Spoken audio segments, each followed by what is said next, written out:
Have you ever noticed how difficult it is to truly pay attention? We live in a world that constantly competes for our focus, rewarding quick reactions, instant opinions, and offering up endless distractions. We often think of mindfulness as a way to relax or reduce stress. But what if mindfulness is something much more demanding? What if mindfulness is the discipline of noticing what we've stopped seeing? Our own blind spots, the quiet injustices all around us, and the humanity of people we've filtered out through habit, ideology, or just indifference. I'm Brandon Jubar, and this is Mythologizing the Bible, where we'll be taking a look at 3 readings from the Christian Bible through the lens of sacred myth.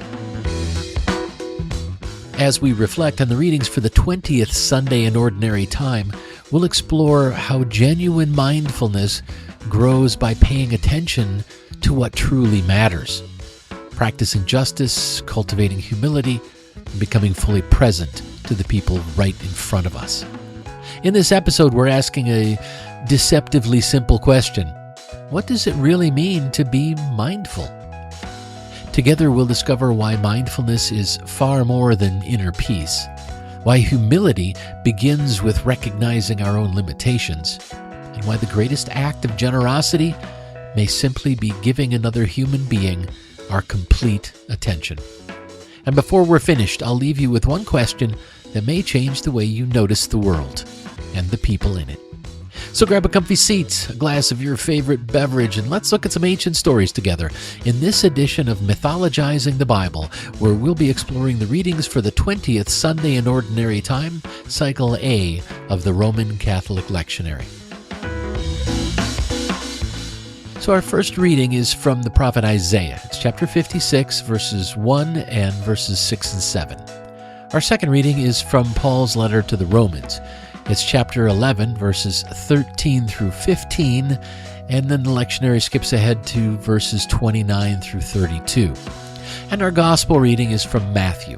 It's chapter 15, verses 21 through 28. Now, we'll start by going through all 3 of the readings, then we'll look for the messages and the main lesson in each one. Finally, we'll bring everything together, look at what it means for us today, and talk about where we go from here. And with that, let's begin. Our first reading is from Isaiah. Thus says the Lord, maintain justice and do what is right, for my salvation is close at hand, and my righteousness will soon be revealed. And foreigners who bind themselves to the Lord to minister to him, to love the name of the Lord, and to be his servants, all who keep the Sabbath without desecrating it, and who hold fast to my covenant, these I will bring to my holy mountain, and give them joy in my house of prayer. Their burnt offerings and sacrifices will be accepted on my altar, for my house will be called a house of prayer for all nations. Our second reading is from Paul's letter to the Romans. Brothers and sisters, I am talking to you Gentiles. Inasmuch as I am the apostle to the Gentiles, I take pride in my ministry in the hope that I may somehow arouse my own people to envy and save some of them. For if their rejection brought reconciliation to the world, what will their acceptance be but life from the dead? For God's gifts and his call are irrevocable. Just as you, who were at one time disobedient to God, have now received mercy as a result of their disobedience, so they too have now become disobedient in order that they too may now receive mercy as a result of God's mercy to you. And our gospel reading is from Matthew. A Canaanite woman from that vicinity came to him, crying out, Lord, Son of David, have mercy on me. My daughter is demon-possessed and suffering terribly. Jesus did not answer a word.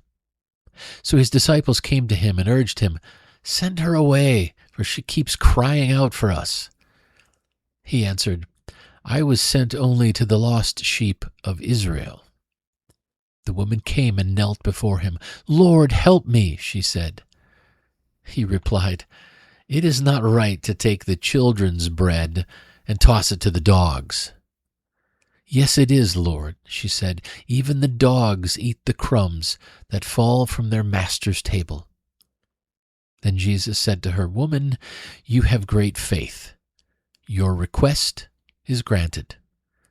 And her daughter was healed at that moment.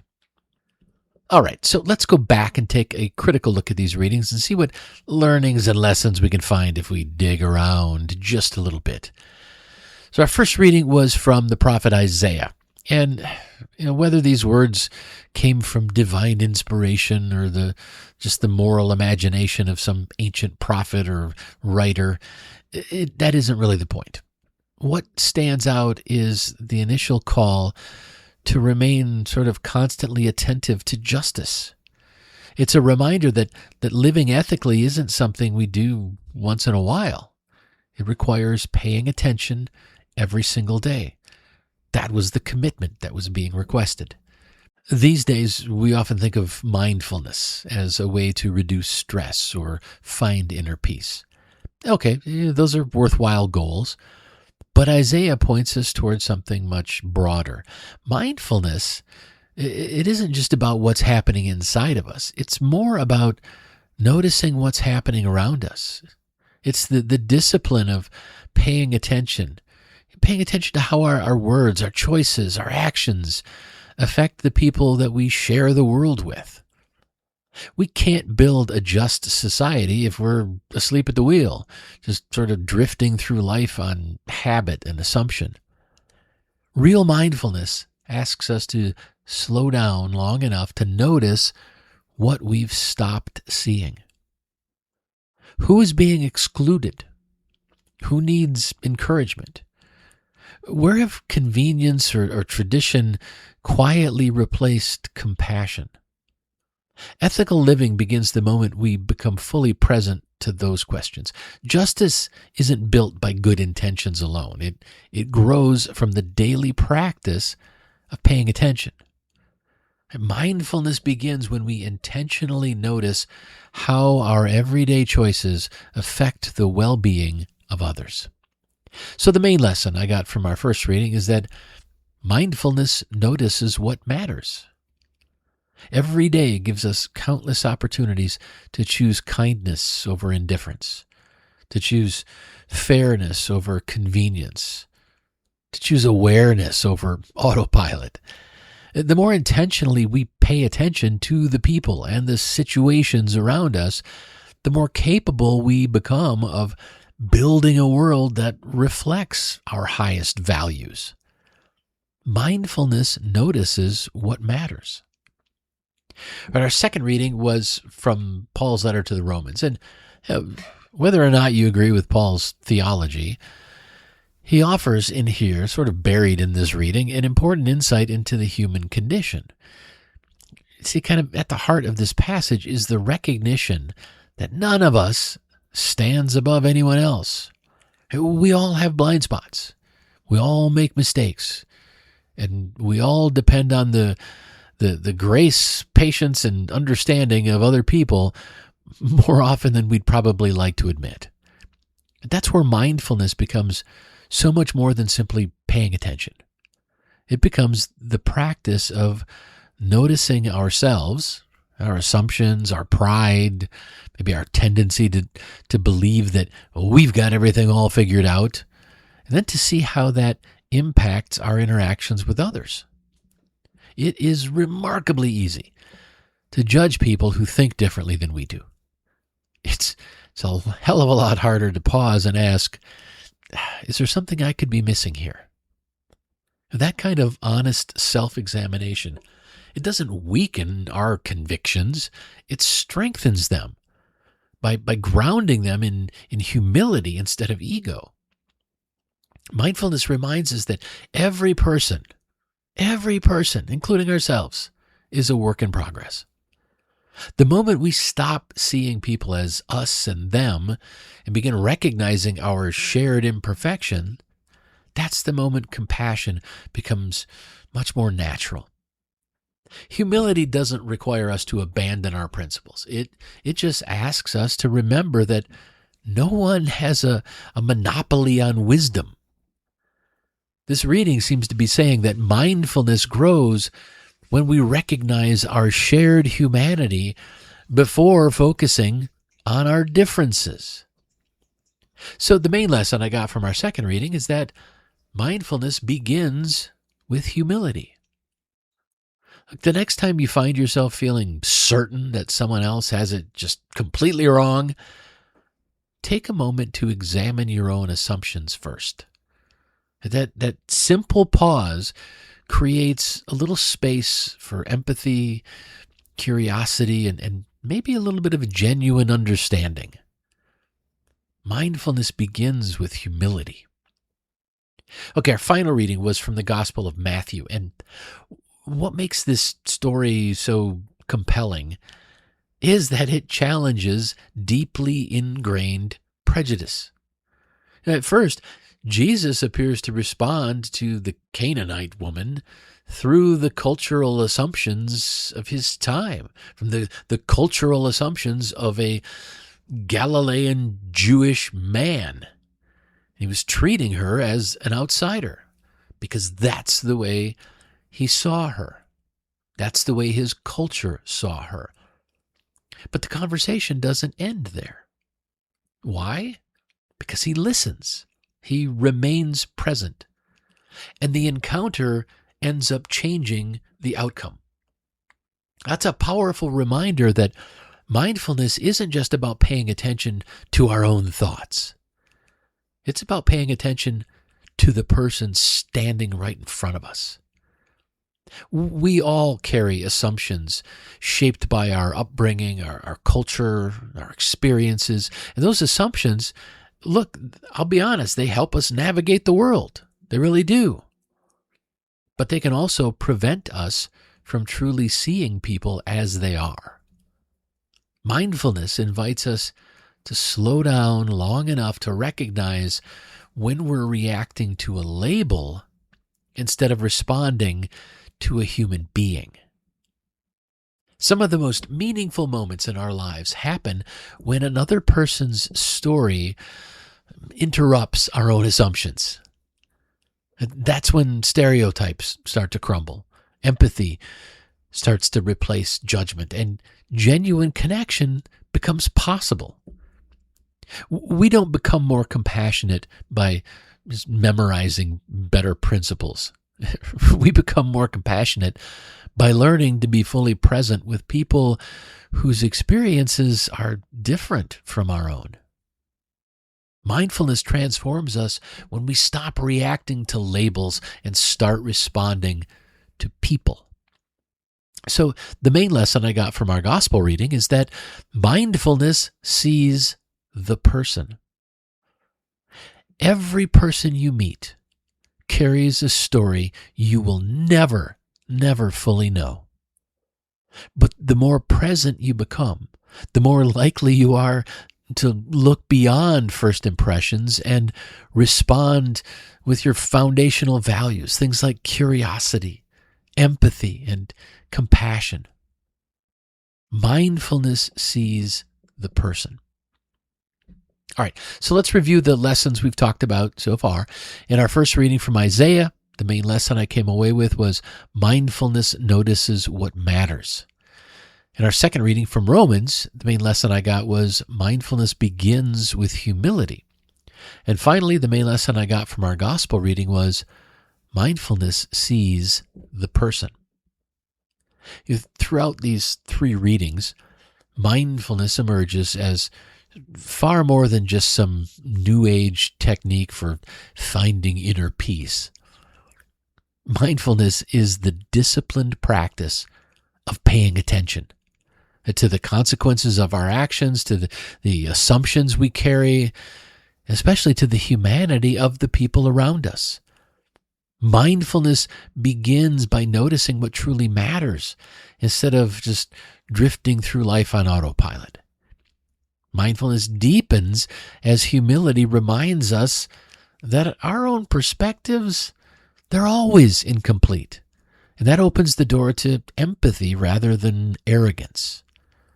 And mindfulness reaches its fullest expression when we look beyond labels, beyond the stereotypes, to truly see the person standing in front of us. When we practice this kind of mindful awareness, we become more just in our decisions, more compassionate in our relationships, and more intentional in the lives we choose to live. Mindfulness isn't about escaping reality. It's about paying closer attention to reality. So let's step back and take another look at these readings overall. See if we can figure out what these lessons really mean to us in our daily lives. To do this, I will try to answer two questions. So what? And now what? Okay, so what? Why should we care about any of this? Well, we should care about these lessons because mindfulness isn't about escaping the world. It's about engaging with the world more intentionally. Too often, religious and political movements, they choose these symbolic gestures and they go for these culture war victories. And they do that instead of focusing on the harder work of creating a more just society. Isaiah reminds us that paying attention to fairness and inclusion and the real consequences of our actions is far more important than performative displays of righteousness. Mindfulness calls us to notice where justice is needed and to respond with purpose rather than just protecting our own identities. This is important because arrogance thrives wherever self-awareness is absent. Our world is increasingly divided by political tribes, religious factions, ideological echo chambers that all claim to possess the complete truth. Paul's words point us in a little bit different direction. When we honestly acknowledge our own limitations and recognize our shared imperfections, well, humility replaces self-righteousness, and at that point, empathy becomes possible. We cannot build healthier communities until we recognize that every one of us is still learning, growing, and is still capable of being wrong. We should care about these lessons because genuine compassion begins with paying attention to the person in front of us rather than the labels we've assigned to them. Unfortunately, modern culture encourages us to just label and dismiss people. Anyone who disagrees with us, label them and dismiss them. They're MAGA. I'm not going to listen to them. They're libtards. I'm not going to listen to them. But the story in Matthew challenges us to look beyond our assumptions, beyond our traditions, and especially beyond our tribal or religious loyalties to see another person's humanity. Whenever ideology becomes more important than alleviating suffering, we've stopped being mindful. A better world begins when we quiet our prejudices long enough to truly see, hear, and respond to the people who need us the most. All right, the last question I'll try to answer is, now what? What are we supposed to do? Well, mindfulness only becomes meaningful when it changes the way we live. It's one thing to learn about justice or humility or compassion. And if you've been listening to this podcast and you have learned about those, that's fantastic. But it's another thing entirely to slow down long enough to notice where we've been living on autopilot. This week's reflection is an invitation to pay closer attention, not just to your thoughts, but to the people, the patterns, and the assumptions that you've stopped noticing. So with that in mind, here's your question for the week. Who have I stopped seeing? Now that may sound like a simple question, but it reaches into just about every part of our lives. Or it can if we answer it honestly. It might be someone in your family, you've started to just take for granted. Could be a neighbor whose struggles have become just sort of invisible to you. It could be an entire group of people you've quietly pushed outside your circle of empathy because of politics or religion or past experiences. I learned this lesson years ago when I was working as a general supervisor in a GM plant. By then, that point in my career, I'd been in management for 5 or 6 years. I knew the plant, the people, I knew the politics, and I'd hired and developed several very successful supervisors. So when I hired an energetic young woman for my team, I thought I knew how to help her succeed. The problem was that helping her succeed gradually became keeping her on the path that I thought she should follow. Now, eventually, she got frustrated enough that I was worried she might leave. So I sat down with her to find out what was wrong. Okay, well, you can imagine my surprise when she told me that I was the problem. Now, my first reaction was basically, well, okay, that can't be right. Obviously, she's just projecting something else onto me. I mean, after all, I was the one who was experienced. I had successfully coached and mentored other supervisors. I was the one who knew how to help her be successful. But her comment bothered me. It bothered me enough that I started paying closer attention. Once I did, well, I noticed something that I hadn't seen before. Whenever she brought me an idea, a new idea that it didn't fit my experience or my way of doing things, I wasn't really considering it. What I was doing was listening for reasons to explain to her why it wouldn't work. So I changed the way I listened. It wasn't necessarily easy, but instead of asking questions that were, I realized, kind of designed to prove her wrong, I started asking questions to help me understand what she was trying to accomplish and why she thought this different way would be successful. Then I gave her room to try some of those ideas. Look, not all of them worked, but a lot of them did.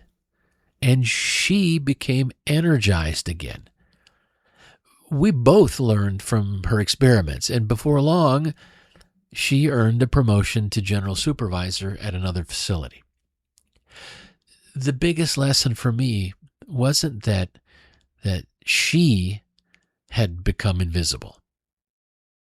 I still saw her and interacted with her every day. Right? She hadn't become invisible. Her ideas had basically become invisible to me.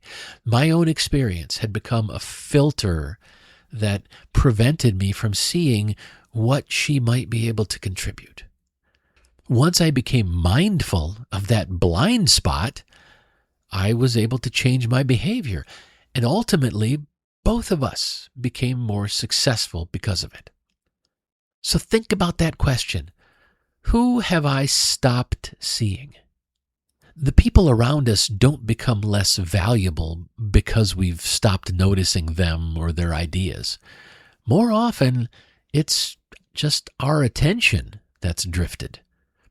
When we learn to see people again, with curiosity instead of assumptions, we become more just, more compassionate, and far more present in the world around us. Well, before I wrap things up, I'd like to leave you with one more thought. French philosopher Simone Weil once said, "Attention is the rarest and purest form of generosity." Simone Weil reminds us that mindfulness isn't measured by how calm we feel. It's measured by how fully we show up for other people. In a world where our attention is constantly being bought, interrupted, and redirected, giving someone our complete presence has become one of the most generous things we can possibly do. Genuine attention requires us to set aside our assumptions, to quiet our inner commentary, to focus clearly on the other person and then listen without immediately trying to judge or fix or even respond. In that moment, we communicate something very profound. You matter. Your experience is real, and you have my full attention. I see it in certain friends and family members. Some ask questions and then listen carefully for your response. And then they ask follow-up questions that make it very clear they were listening to everything you said when you answered their first question. It makes you feel truly seen and heard. It makes you feel good. Then there are friends and family members who ask a question and then start talking before you've finished answering. Or you're responding to their question and they turn away to look at their phone or the TV. Seriously, what the fuck is up with that? If attention is the rarest and purest form of generosity, then what is it when you ask a question and then don't even bother to listen to the entire answer? That's why this quote connects so beautifully with this week's question. Who have I stopped seeing? The people around us don't become invisible because they cease to matter. They become invisible because our attention has drifted somewhere else. This week, practice generosity by giving someone the gift of your undivided attention.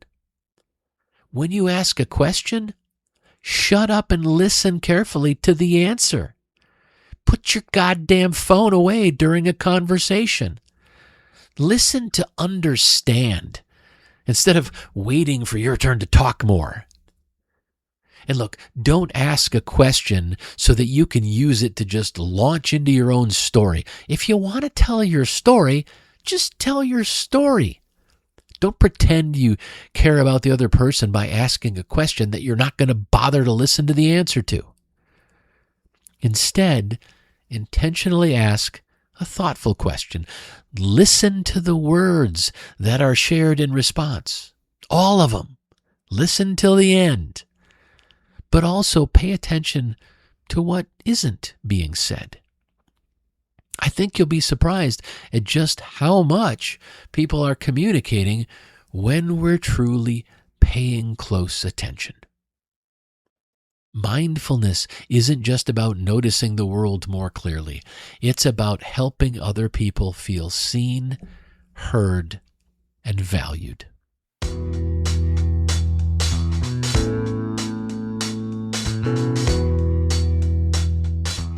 All right, we've come to the end of this episode. Thanks for joining me. I'll be back again next week. But in the meantime, I encourage you to engage with our question for the week. Who have I stopped seeing? Because you can't change what you've stopped noticing. And mindfulness is simply learning to notice what matters most.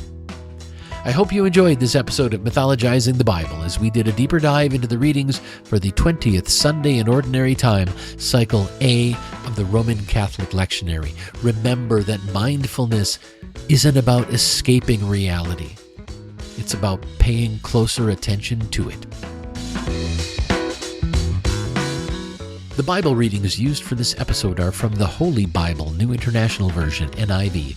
Copyright 1973, 1978, 1984, 2011 by Biblica Inc. Used by permission, all rights reserved worldwide.